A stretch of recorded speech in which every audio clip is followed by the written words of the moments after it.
ព្រះបន្ទូលមុនចូលគេងទំនុកបង្កើងជំពូក4ខ8ទូលបង្គំនឹងសម្រាប់កាយ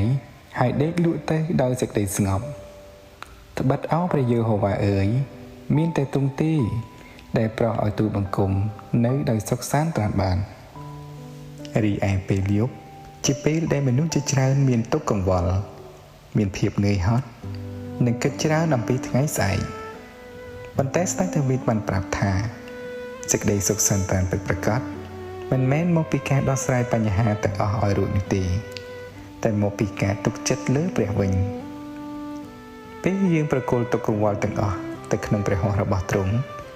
យើងអាចគេងលក់ដោយសេចក្តីសុខសាន្តព្រោះព្រះអង្គកំពុងតែថែរក្សាយើងសូមអធិដ្ឋានជាមួយខ្ញុំអោព្រះវរបិតាដែលគង់នៅស្ថានសួគ៌អើយសូមអរព្រគុណទ្រង់សម្រាប់ថ្ងៃនេះ